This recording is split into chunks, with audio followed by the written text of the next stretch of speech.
Captain Midnight. This video is sponsored by Adam and Eve. Go to adamandeve.com and use code MIDNIGHT to get 50% off one item and free shipping in the US and Canada. Some exclusions apply.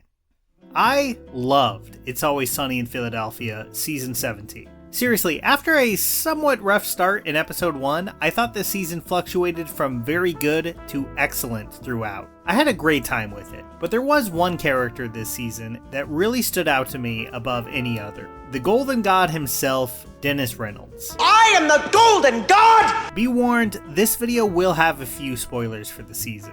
One of the benefits of a show going on as long as Always Sunny has is just how many years we've spent with these characters. It gives us a unique relationship with them as they age along with us. Long-running shows handle this in different ways. Some mostly ignore it, others build it into the text of the show very directly. Always Sunny specifically has had a really interesting relationship with this. The fact that the characters just pull themselves and everyone around them deeper and deeper into a hell of their own creation. That means that the characters' lives mostly remaining stagnant works really well. It's kind of the whole point of the show. What I love about Dennis this season though is that he seems to try to be pushing back against that, probably in vain. Dennis Reynolds is someone who has lived in a world elaborately constructed in his own mind, where he was the single coolest guy, a 5-star man who has not even begun to peak. But the stories he tells himself are getting harder and harder to maintain as he gets older,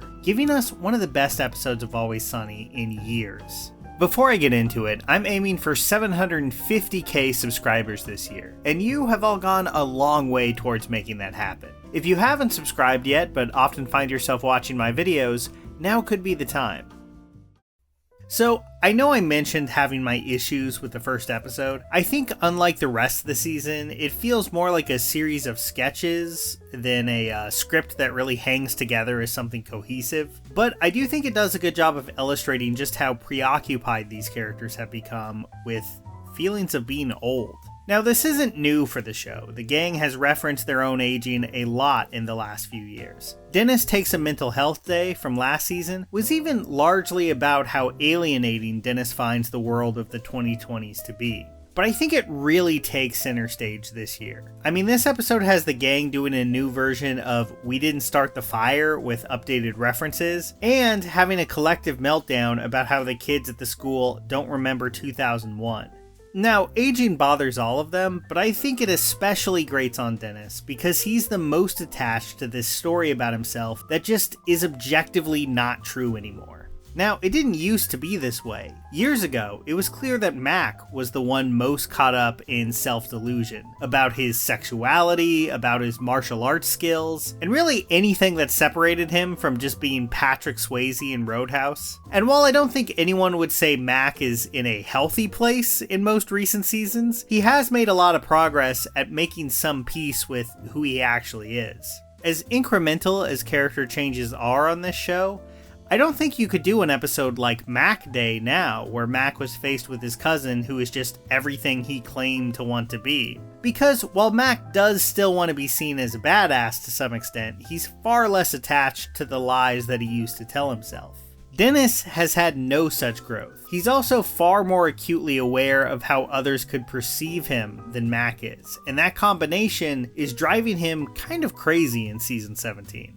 One of the great Dennis scenes is from season 10, where he reacts with untethered rage and disgust that someone didn't view his old, waterlogged Range Rover with the respect it, and by extension, he deserved. The idea that this guy was buying the vehicle for his daughter instead of himself and referring to it as a starter car was just too much of a blow for Dennis's ego to bear.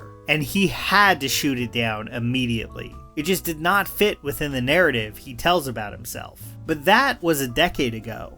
And the idea that his golden god genius would be appreciated and respected by the world at large is looking like a more and more remote possibility, to the point where he's not able to just lash out at that disconnect anymore. By this season's The Gang Gets Ready for Primetime, he's begging the focus group to view him the way he wishes to view himself.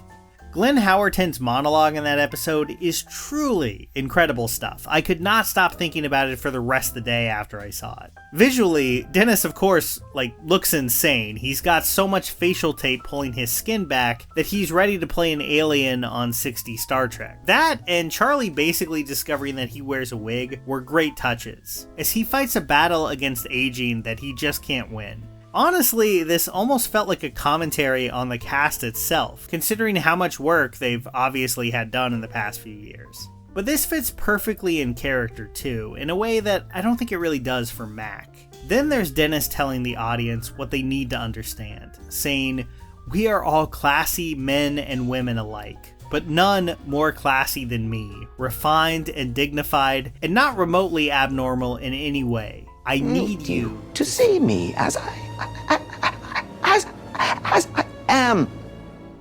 In this moment, we see a man pleading for complete strangers to buy into his version of reality. And of course, it doesn't go well. This idea that he's classy and refined, a dignified man of means, aging gracefully, is something he's clearly very attached to. And I think that makes a lot of sense. Dennis and Dee, unlike Mac and Charlie, grew up wealthy, and no matter how much of a freak show the gang becomes, they always seem to assume that those are their people. It just makes sense to Dennis that he dressed to the nines to go to the Kentucky Derby, hobnob with the wealthy, and fit right in, even if that's clearly delusional. In that episode, the gang goes to the dog track, reality comes crashing down on Dennis and Dee in a way that felt rough even by the standards of Always Sunny. When they first show up to the track, they really see themselves as above everyone. Then they at least fit in, before finally Frank reveals that this was all a setup, a bet he made that was totally contingent on them being completely fine with debasing themselves for a relatively small amount of money.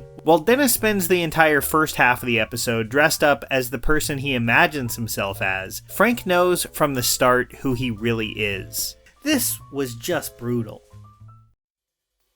Another thing I found worth noting this season is that even Mac and Charlie don't really regard Dennis with much awe anymore. Mac still has a strange sexual fixation on him, but the days of them seeing him as an all-knowing playboy, like when they listened to his presentation on the Dennis system, now seem very far in the rearview mirror.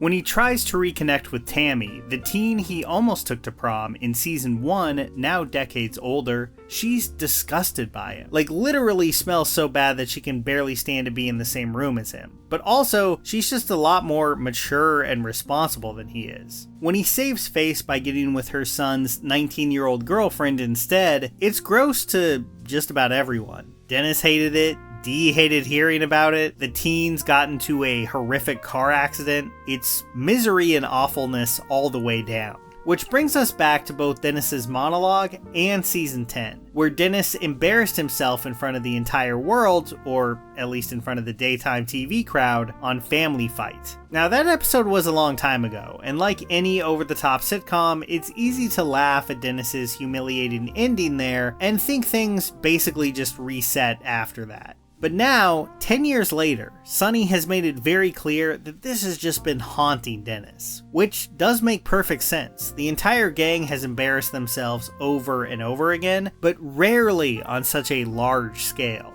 Dennis in that episode was so obsessed with the group coming off as funny, charming, and normal, only to reveal how strange he really was in the worst possible way. What I had thought of as just a funny episode ending is recontextualized as a very defining and traumatic moment for the character. I'm not saying we should feel bad for Dennis, he's done far, far worse to others, but bringing that fact back does make for some interesting texture to the character. A really strong piece of writing 17 seasons in.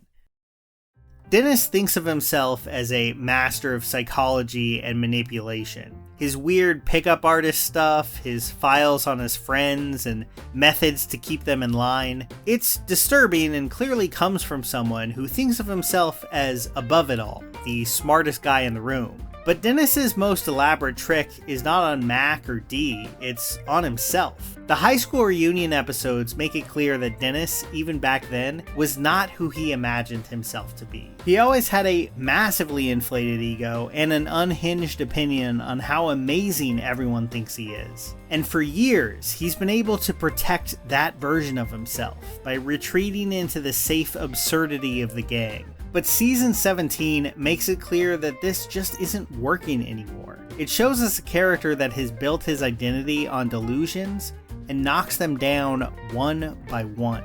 Now, this was a great season for a lot of characters, especially Frank, but the Dennis stuff I think is really special. He hasn't just begun to peak. The show makes it painfully clear that he peaked a long time ago. And I genuinely don't know where the character can go from here now that reality has so thoroughly smacked him in the face. But this is Always Sunny, so I'm sure that no matter what epiphany he comes to, he'll still be just as awful on the other side of it. Here's a special tip for the fellas and girls who have not already joined Captain Midnight's new 1940 Flight Patrol. You'd better hurry up and join at once, because there's a big adventure ahead. The thing to do now is to get started, because we're going to have not only barrels of fun, but loads of free gifts and prizes too.